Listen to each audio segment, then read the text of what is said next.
Llanberis ydy'r lle I fod heddiw ras trail extera yn cychwyn ar lannau Llyn Padar ac yn cylchu'r Wyddfa a chopawn ucha Eryri. Y ras yn cychwyn gan ddilyn llwybr Llanberis. As we say in Wales, croeso I Cymru, croeso I Llanberis. We've got a minute, guys, 1 minute.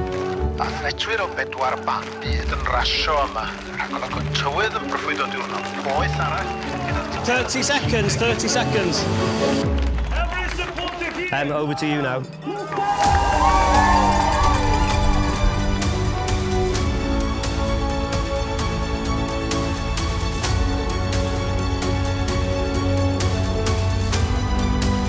Brilliant that, guys, well done, good job.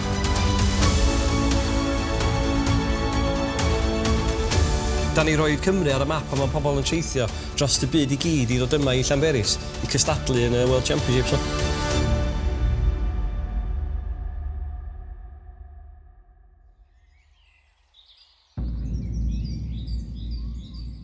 Hwn di cae yr digwyddiad yn canol Llanberis. Chwaral, Wyddfa tu ôl I ni. Ac pawb yn brysur yn paratoi at dy Sadwrn. Hydration fydd y broblem de.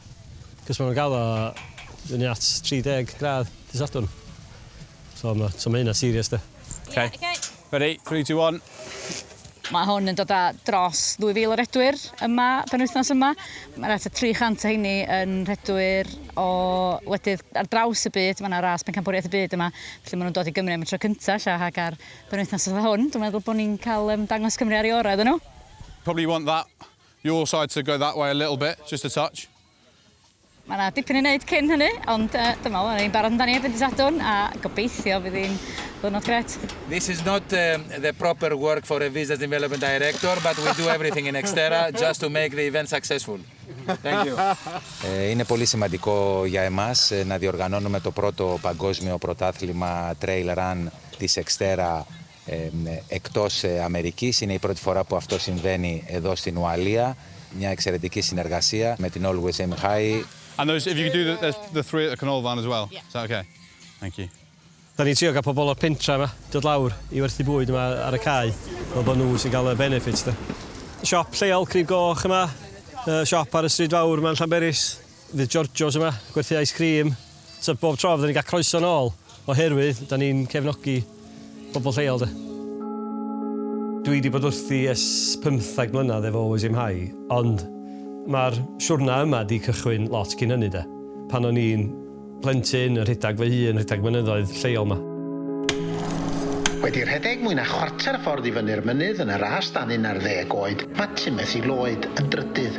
Ti am ennill flwyddyn nesa? Yn gwybod.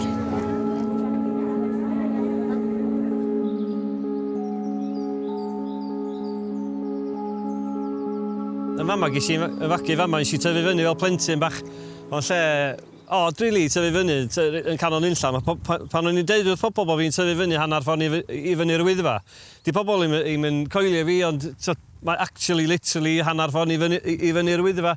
Crib Goch fan hyn yn y cymyla, drych lawr bwlch Llanberis tuag at Llanberis a Gaernarfon. Oedd mam a dad yn rhedeg I youth hostel. Datcofio'n hapus ofnadwy de, chwarae yma fel plentyn. Lle sa ti'n dweud bod yn y gwaed de, y ffaith bod ni di tyfu fyny yma a di gwneud yr holl anturiaethau yma dros o'r blynyddoedd. Lot cyn I fi cychwyn Always Aim High. O'n i'n cystadlu fy hun, o'n trafeilio'r byd I cystadlu.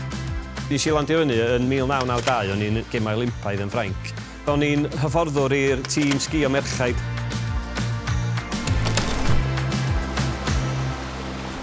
Da ni yn Plas y Brenin yn Capel Cerrig yn Sir Conwy. O' na llethyr sgïo gath I fildio yma yn y 60au. Hwn oedd y llethyr sgïo lle mae'r gwair fan hyn, ti'n gallu gweld lle oedd o ar y ras fyna.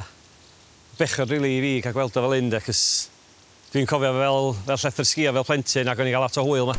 Da ni gyd dysgu sgïo ar y llethyr bach yma yn Plas y Brenin. O' na 4 ohono ni nath cystadlu dros Prydain. Unheard of rili. O gwmpas y millennium, rili, wedi cael job efo cwmni o'r enw Salomon. Ges I cyfle wedyn I trafeilio hefo'r tîm Patagonia a Malaysia, Borneo, Southern Traverse in New Zealand, a wilderness locations. Oedd hi'n teithio'r byd i ffeindio y llefydd yma. Ac oedd bob dim ar y stepan drws yma yn Cymru, de. Llynnoedd, afonydd, mynyddoedd, y môr. A dyna lle ddoth y syniad rili o oes imhau. Yn y dechrau y syniad oedd i gael 3 triathlon, digwyddiad triathlon yn Gogledd Cymru. O'n i eisiau rhoi un yn Gwynedd, un yn Conwy ac un yn Ynys Môn. Ac yn y flwyddyn, o'n i'n gwybod yn union lle ni eisiau rhoi nhw. Llanberis de oedd y lle yn Gwynedd i roed o. A wedyn yn Ynys Môn o'n i'n cofio fel plentyn mynd i Niwbwrch, oedd hi'n lle mor hyfryd oedd. So oedd Niwbwrch yn Ynys Môn yn lle o'n i eisiau gwneud rhywbeth fel showcase i'r Ynys. A wedyn hwn, Glas y Brenin yn Conwy, Llanberis. Tro gyntaf nath ni'n gwneud hwn, 2012 flwyddyn y gemau Olympaidd ac ar y pryd. O triathlon bob man oedd. So oedd yr amser da i dechrau rhywbeth fel hyn. Dwi'n mor hapus i gallu dangos i nhw beth sgynna ni fan hyn, cos mae o'n arbennig iawn, yndi. Mae'r cwmni yn tyfu, da ni'n creu jobs lleol i pobl lleol yn Gwynedd ac yn Ynys Môn. A ie, mae'n gret. I fod yn onast, dwi wedi trefnu miloedd o events erbyn hyn. Hwn di'r hoff event, a dwi'n mynd malu cachu o dweud hynna, de. Ma' hwnna wir. Hwn di'r hoff event gyda i, cos jyst am bod o mor amazing yr lledan ni, lle. So, dwi'n canol Eryri. Ia, mae o'n jyst neud fi teimlo'n special, de. A hefyd, i fi, yn bersonol, mae'n neud fi teimlo fatha bod fi wedi rhoi rhywbeth yn ôl ar ôl i fi tyfu fyny fan hyn a dysgu'r holl bethau. Trafeilio'r byd fel geis i'r cyfle, lle. Bod fi'n dod yn ôl a bod fi rhoi rhywbeth yn ôl i'r cymuned lleol. Mae'n neis. Teimlo fatha bod fi'n brolio, ond oedd y syniad yn un da, de.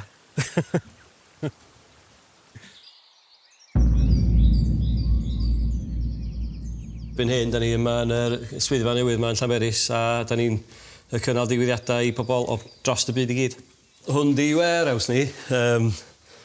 Mae dipyn bach yn fler ar y funud, cos mae'n bob dim.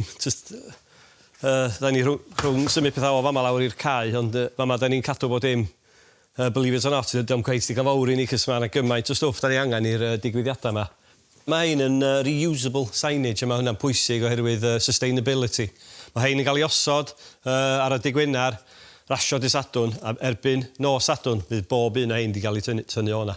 Fydd y mynydd fel bod neb wedi bod yna. So I throw those Welsh talking of flags, I put them in the car now. I can take them down now, can I? Yeah. Flagau Cymru. They'll get all these on the finish line, it'd be great, wouldn't it?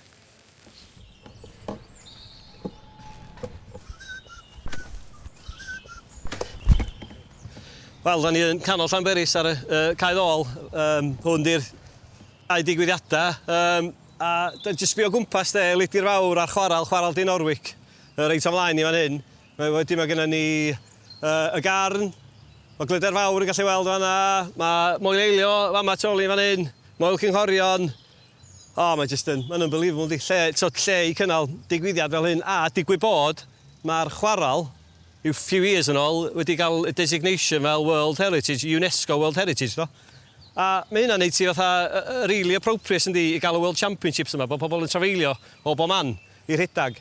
A maen nhw'n dŵad i World Heritage Sites yn Cymru. Mae'n briliant yndi, superb. Americano and an espresso. Fel y Fficsar, de, mae yna rhywbeth i wneud trwy'r adag oes, a mae hwn di fan Ffica, fan coffi. A dwi'n dweud chi wan, hwn di'r coffi gorau ni chi yfad erioed yn y byd. Merch, hynna fi Meg. Yn y fan, deud elo Meg. Hiya! Be ti Sion? Round the Kevin, please. Kevin. Ella bod fi'n bias fatha'r coffi, ond events gorau yn yr ardal, defo. A World Championships tro yma. World Championships, Am y mae tro masif. gynta, ia. Bob mathau ieithoedd yma heddiw. Gwahanol gwledydd cael clywed iaith ni'n de. Dwi wedi clywed gymaint o bobl yn cael go ar Gymraeg bore yma, mae'n clas. Pobl o bob man. Croeso i Llanberis. Croeso i Llanberis. Dyma Exterra. Phencampwriaeth y byd. What? Phencampwriaeth y byd. Yay! Hey! So you'll have to repeat that to me every single time during this weekend.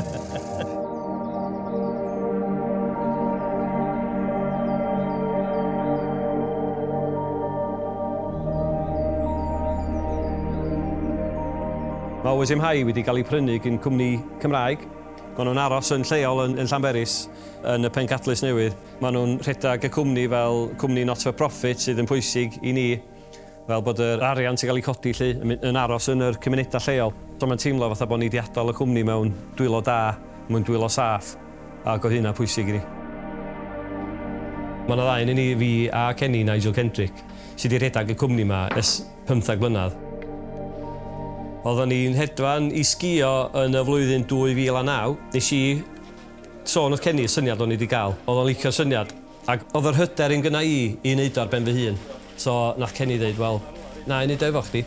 Ac a'n i wneud o'n gilydd.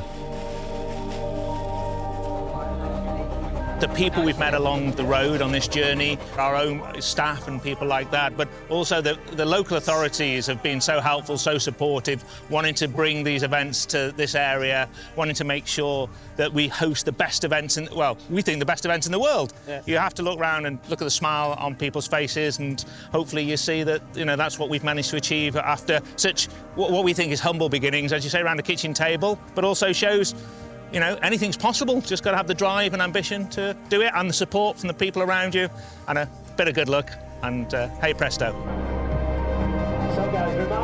Fydd hi'n masif o relief i weld bod ni yna ar y llinell cychwyn. Gobeithio gael cyfle fori dipyn bach i sefyll yn ôl, i cymeriad y gyd i fewn. Dwi'n teimlo fatha bod fi a Kenny wedi gadael y legacy wrth creu y digwyddiadau yma, lle mae miloedd a miloedd a miloedd o bobl o dros y byd i gyd wedi bod yma yn Gogledd Cymru i weld beth sgynna ni yma, a di mwynhau beth sgynna ni.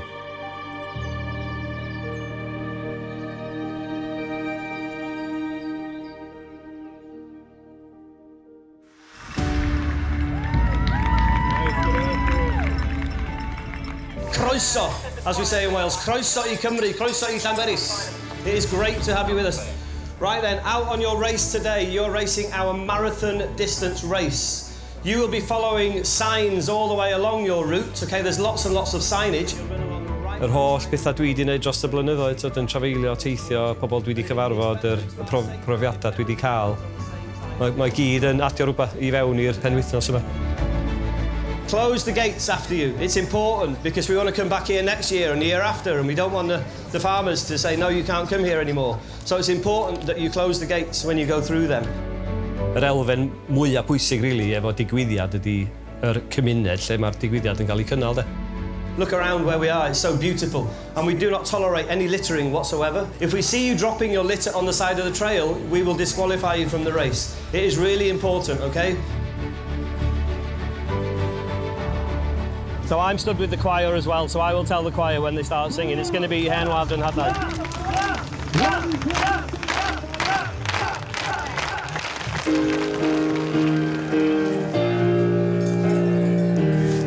Over to you now.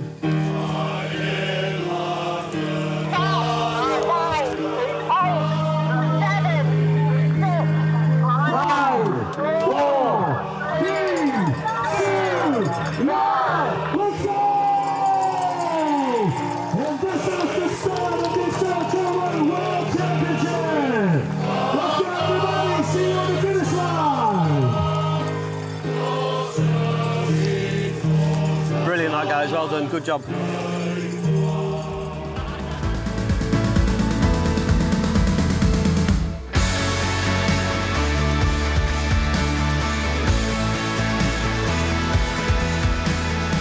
Dwi'n licio meddwl dros y flynyddoedd bod ni wedi agor yr ardaloedd yma i lot o bobl fysa byth di gael cyfle i ddod yma. Y blaw am y ffaith bod ni wedi trefnu'r digwyddiadau yma. Je suis enchanté d'être ici.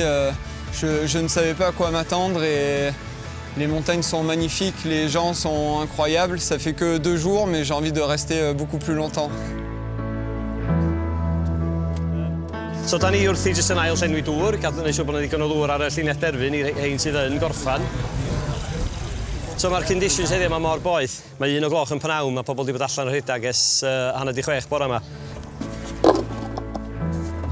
Pan ti'n meddwl am Gogledd Cymru ac Eryri, mae gynnon ni bob dim yma. Mewn lle mor fach, mae gynnon ni'r mynyddoedd, mae gynnon ni llynnoedd, mae yna afonydd yma, A maen nhw i gyd o gwmpas rhyw 30-40 milltir o'i gilydd.